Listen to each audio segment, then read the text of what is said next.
Okay, I call this meeting to order. We'll stand for the invocation, which will be the Lord's Prayer, then the Pledge of Allegiance. And Tim, I'll ask you to lead in the pledge. Let's all stand the Lord's Prayer, please. Our Father, who art in heaven, hallowed be thy name. Thy kingdom come, thy will be done, on earth as it is in heaven. Give us this day our daily bread, and forgive us our trespasses, as we forgive those who trespass against us. Lead us not into temptation, but deliver us from evil. For thine is the kingdom, the power, and the glory forever. Amen. Attention, salute, pledge. I pledge allegiance to the flag of the United States of America, and to the republic for which it stands, one nation, under God, indivisible, with liberty and justice for all.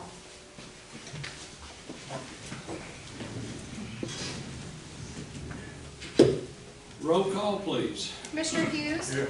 Commissioner Mosier. Here. Commissioner Richardson. Here. Commissioner West. Here. Commissioner Stockton. Here. Okay, the minutes were in your packet.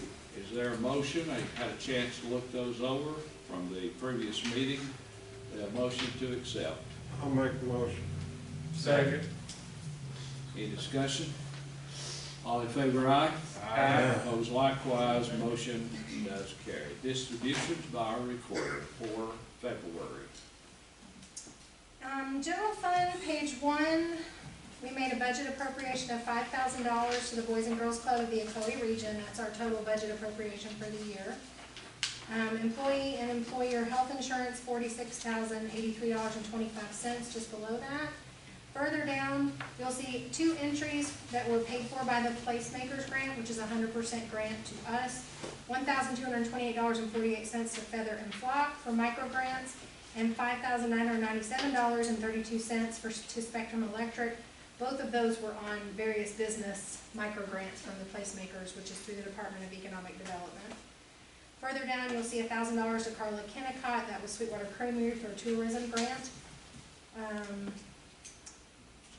Our fuel billing for January was $5,551.92, and we've definitely seen those costs going up this last month. Page 2, middle of the page, emergency reporting, $2,805.54. That is fire department software, and then $3,761.20 to Gulf State Distributors. That was firearm supplies in the police department. Further down, local government, $3,750 Placemakers grant. I'm sorry, JSH Web Designs was $3,750. That was a Placemakers grant where we paid for web design for multiple business owners, both inside the Main Street District and outside. And again, that's a 100% grant from Placemakers. Nothing else on that property. Page 3, $9,256 Sweetwater Utilities Board. That's our monthly stormwater payment. And then we paid $175 to White's Marble Works, and that was an expense from the tree board budget. Page 4, $4,500 to East Tennessee Development District. That was for administration on the CDBG facade grant. And again, that is a 100% grant to the city. And then $2,575, another Placemakers grant to Shirley Taylor. Further down the page, you'll see $2,000 to Margaret McCarter. That is a Placemakers grant. $500 to Homeless Management of Monroe County. That's an annual budget appropriation. And then an appropriation of $225,000 to Sweetwater Board of Education, which there was probably one more payment after this, I believe. But we have now paid all that we give to Sweetwater Board of Education, except for the mixed drink tax, which we don't pay until June because we're not sure what all those receipts are until then. $1,750 to the Rest of You was another Placemakers grant. And you'll find another one on page 5, $2,720, Coleman Glass. That was part of the Placemakers grant. State Street Aid, we had $5,360.05 to Cannon & Cannon. That was some engineering, and it was both on the STP project, which is paving Linwood and Hawkins, and the multimodal sidewalk grant. $86,000 to Rogers Group. That was for paving Mahala. Nothing really significant in drug fund or in the tourism fund. The library's balance sheet is in there for you all to review, and of course their board approves that every month. In the home grant, we again had rental and relocation costs, and that was it for it. That is also 100% grant. The city doesn't contribute anything on it. In solid waste, we paid out $22,593.89 to Waste Connections, and $1,652.97, and $1,498.75 for the month of February. Any questions on any of those? I know there's a lot of grant stuff in there. Main Street, program, does it pretty much cover all expenses? Okay, so the Main Street gets an appropriation from the city where basically we pay the director's salary. So every year since we've had Main Street, we've brought more in grant funding and in sales tax just inside that district than what it cost us to pay for Main Street, even with a full-time director. Obviously, right now, Haley is filling that role as interim Main Street director, so right now we're in a surplus. Main Street is bringing in much more money than what we're paying out for it. But all of these grant funds, most of the grants that I mentioned today, the Placemakers grant, those are made possible because we have the Main Street program. So even more than what this, I do every 2 or 3 years, I look at the district itself and every business that's inside of it and collect the sales tax just for what's inside that district. And every year it repeatedly brings in more to the city than what the program costs us. So it's been an excellent return on investment, which we all thought it would be, but you never know until you get in there, and it has consistently performed well. What's the biggest thing they've got going right now? So they've done a lot of shop local promos right now. We do actually need to get Jim Stetson here. I think we were going to try and maybe bring him in for the May meeting because they're supposed to give an annual report to the board. They did get recertified for 2020. Their Main Street conference is in about 2 weeks, so they'll be doing. It's virtual this year, so the good thing about it is we can actually bring in some of the business owners downtown to sit in on the sessions and things. So those are the big things. Then of course Bloom's Bluegrass and Barbecue, they're kind of the key component in making that festival happen. So those are the things they're working on right now. But they've done quite a few shop local campaigns. We're trying to do Takeout Tuesdays, so that's historically the worst day for restaurants. And we're trying to encourage people to order takeout on Tuesdays to kind of help those. Because really, out of all of our businesses, the restaurants seem to be the ones that are struggling the most from the pandemic. So that's one of the Main Street initiatives. And then they're also doing, what's the other one, Chuck, help me think? Takeout Tuesdays and, there's another one that we've been doing, but I can't remember what it is. You got me. First Friday? Well, it yeah, we First will have Friday? First Fridays again. The festival falls on First Friday this time. But Somebody mentioned to me over the weekend, we're having a Camaro show. yes, there is, the second week of May, there is a car show that's coming in. It's the same one that came back in the fall. So it came last fall, but then they're also coming in May.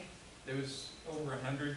Yeah, and they already have over 200 cars registered this time. So, I mean, it's pretty much every parking space in downtown is going to be filled with cars on Friday night, on that Friday night. I think it's Friday, May 14th. And basically, those promotions bring the people in, and the people, they gotta eat, they gotta get gas, and it brings in revenue. I'm just asking. I tell you what surprised me is this last marathon we had, every restaurant in Sweetwater was full. Somebody made the comment where I was around some people, said there's 500 runners. Does that sound right? There were there were over 550 by the time they all got registered. And they each paid. That's what I don't understand. They what? Paid why run the race. It's a special kind of crazy. Yeah.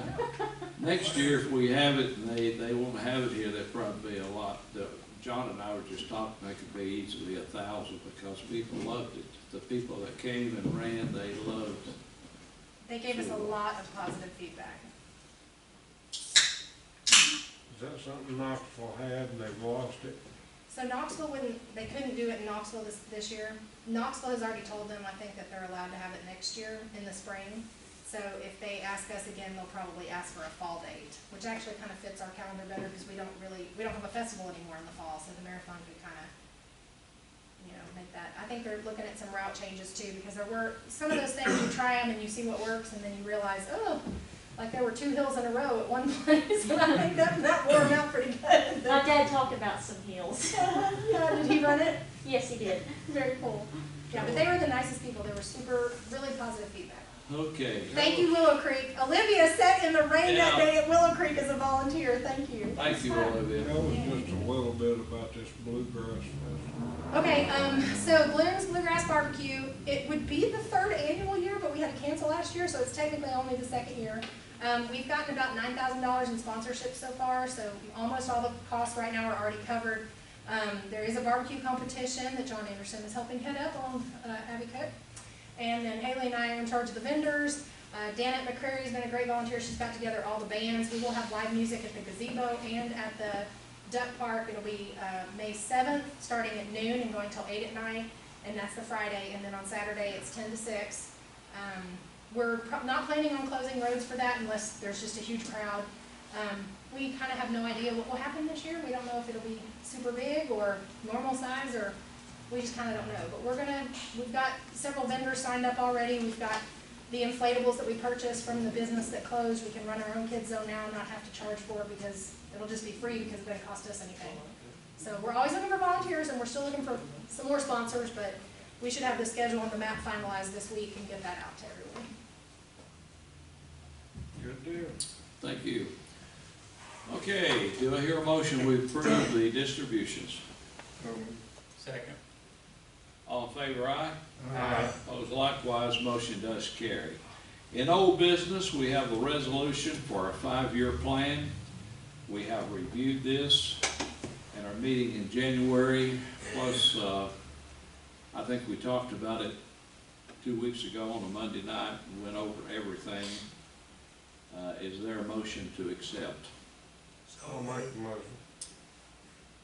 Motion made and second. All in favor, aye? Aye. Opposed likewise, motion does carry. In new business, we have the rezoning for the last partial for the Red Stag project.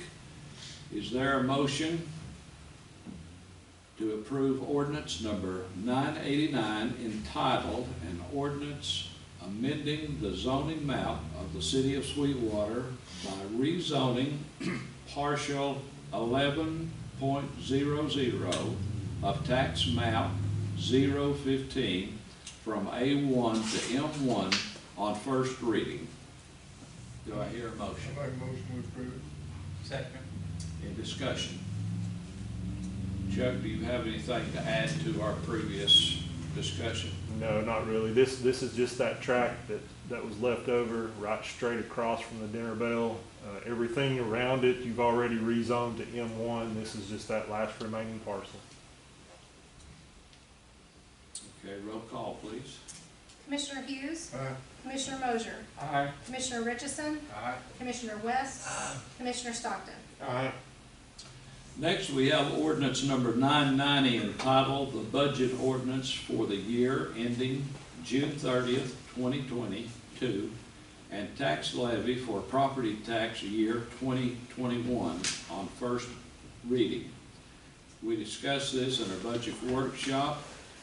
I recommend we wait on first reading until the May meeting when we might have the health insurance numbers. Those probably up by then, Jessica thinks. This will stand. I don't have my glasses on, so this is a little difficult. This will still allow us to meet the timeline the recorder has recommended. So is anybody have a problem with waiting on this until May? Okay with everybody?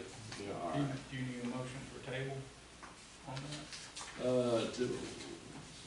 Need a motion? Technically, if you want to table it, you can, but we haven't brought it up yet, Yeah. so does that mean you don't have to table it? Right. Okay. So, yeah, I'll just put it again on the No agenda motion in for May. table. Yeah, that's true. Okay. Finally, the resolution to approve settlement authority that gives our recorder the right to settle small claims less than the deductible. We discussed it in the workshop, and she gave the reason why and how that worked. So do I hear a motion to accept? I'll make the motion. Okay. Any discussion? All in favor, aye? Aye. Opposed likewise, motion does carry. Our workshop this month, April 22nd, will be a call meeting to open bids on police and fire vehicles.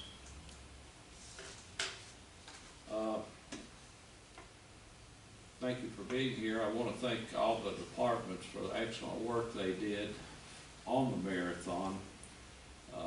Great work. Thank you for all the volunteers. Olivia, y'all did a great job down at Willow Creek. And we want to thank you for it. Tony, do you have anything to report from the library? We're doing fine. You back up on your feet and moving good? I'm up on my feet, I'm moving so-so, short-staffed right now, so that's why I was late. Okay. But things are going well. We're open, so they can go in and browse for their books and choose their own books, which is a great thing. Good deal. Anything, board? Anything the board needs to bring up? We need to inform you that the Heritage Museum is gonna start. The board voted to go ahead and open up